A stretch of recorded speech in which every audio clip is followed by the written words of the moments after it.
बिस्मिल्लाहिर्रहमानिर्रहीम। नाज़रीन किराम, अस्सलामु अलैकुम वरहमतुल्लाहि वबरकातुहू। उम्मीद करता हूँ कि आप सभी हजरात बखैर वाफियत होंगे और मैं अल्लाह से दुआ गो भी हूँ कि अल्लाह ताला आप सभी हजरात को बखैर वाफियत रखे। देखिए, आज हम एक अहम वाक़े के बारे में बात करेंगे और वाक़या ये है कि इस वक्त हिंदुस्तान में सोशल मीडिया और नेशनल मीडिया पर एक बाबा क्या है ज़ाहिर हुए हैं और बहुत ज़्यादा मतलब इस वक्त पॉपुलर हो रहे हैं।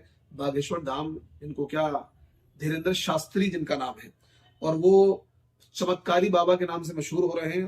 चमत्कार दिखाते हैं और लोग उनके चमत्कार को नमस्कार करते हैं। तो देखिए, इस तरह के चमत्कारी बाबा हर दौर में पैदा हुए हैं, इस तरह के चमत्कारी लोग हर दौर में पैदा हुए हैं, लेकिन एक मोमिन को, एक मुसलमान को ऐसे चमत्कारों से मुतासिर होने की बिल्कुल भी जरूरत नहीं है। अच्छा, हम आपको ये भी बताएंगे कि ये चमत्कार कैसे पॉसिबल है, किस तरीके से मुमकिन है, आया ये कोई इल्म होता है या क्या मामला होता है। तो देखिए, इस बारे में बहुत सारे इल्म ऐसे हैं जो इंसान के पास इस वक्त क्या चीजें हैं, क्या मामला हैं, वो बता देते हैं। जैसे कि इल्म जफर के जो लोग माहिरीन होते हैं, इल्म जफर एक इल्म होता है, उसके जो माहिरीन होते हैं और वो बता देते हैं कि आपकी जेब में इस वक्त कितने पैसे हैं, आपकी जेब में कितने नोट हैं, तो उसमें 500 के कितने हैं, 100 के कितने हैं, 200 के कितने हैं। तो ये एक इल्म जफर होता है, उसके जरिए से लोग बता देते हैं। आप क्या खा कर रहे हैं ये भी बता देंगे। तो ये एक इल्म होता है, एक तरह का एक जादू होता है जिसके जरिए से बहुत सारी चीजें पता लगा दी जाती हैं। इल्म नुजूम होता है, इल्म नुजूम के जरिए से इंसान माजी की बातें, पास्ट की बातें, फ्यूचर की बातें पता लगा लेता है। तो ये एक इल्म होता है। कभी वो बातें कहते हैं सही हो जाती हैं, कभी वो बातें गलत हो जाती हैं। इसको यूं कह लीजिए, अंधे का तीर बिटूरे में कभी लग ही जाता है।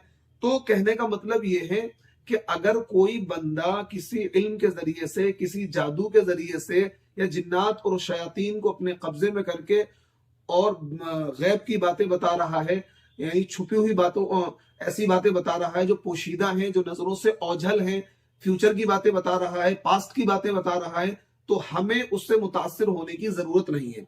उसकी वजह यह है कि एक मोमिन का ईमान अल्लाह पर है, अल्लाह के रसूल पर है, कुरान पर है। और कुरान का यह दावा है कि गैब का इल्म सिर्फ अल्लाह को है, गैब का इल्म सिर्फ अल्लाह को है, अल्लाह के अलावा गैब का इल्म किसी को भी नहीं है। तो इसलिए गैब का अगर हम ये यकीन करेंगे कि फला बंदा भी गैब की बातें बता देता है और उसका इल्म यकीनी है, तो ये कुफ्र हो जाएगा। हम ऐसा बंदा जो किसी ऐसे बंदे की बात पर यकीन कर रहा है जो फ्यूचर की बातें बता रहा है, किसी ऐसे जादूगर के पास जाता है, किसी काहिन के पास जाता है, किसी बाबा के पास जाता है जो फ्यूचर की बातें बताता है, और फिर उन बातों को बंदा यकीन कर लेता है कि हाँ ऐसा ही होगा, बाबा ने बता दिया कि कल को ऐसा होगा या 2 साल के बाद यूं होगा, आपको ऐसा खजाना मिल जाएगा या आपका कारोबार चल जाएगा, कुछ भी उसने बता दिया फ्यूचर के बारे में और आपने उस पर यकीन कर लिया, तो ये क्या है? ये कुफ्र है।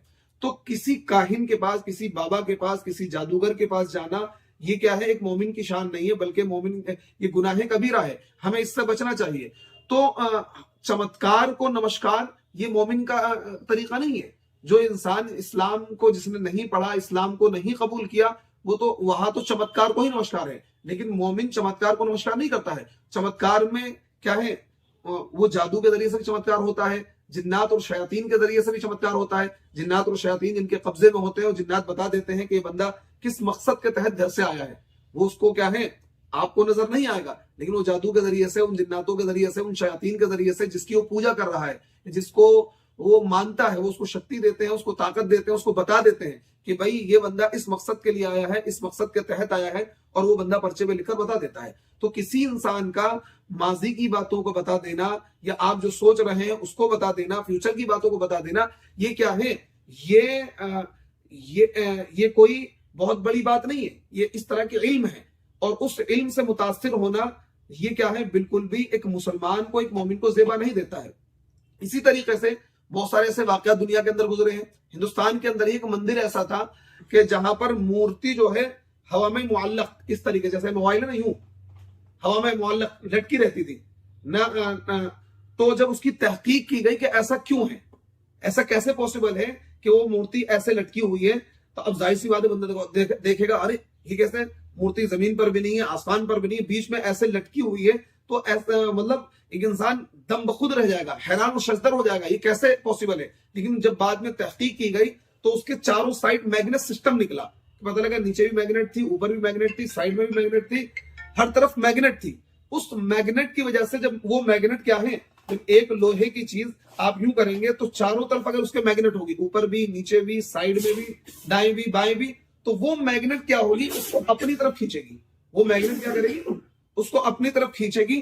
اور جب ظاہر سی بات ہے چاروں طرف سے میگنیٹ اس کو اپنی طرف کھینچے گی، وہ بیچ میں لٹک جائے گی. تو ایک طرح کا چمتکار تھا، ایک طرح کی ٹیکنالوجی تھی، ایک طرح کا دماغ کا استعمال کیا گیا تھا. تو اس لیے ایسی چیزیں دنیا میں ہوتی رہتی ہیں. تو ان چیزوں سے ایک مسلمان کو، ایک مومن کو متاثر ہونے کی بالکل بھی ضرورت نہیں ہے. اور ایسی باتوں پر یقین کرنا یہ ایمان کو خطرے میں ڈالنے والی باتیں ہیں، اس سے بچنا چاہیے.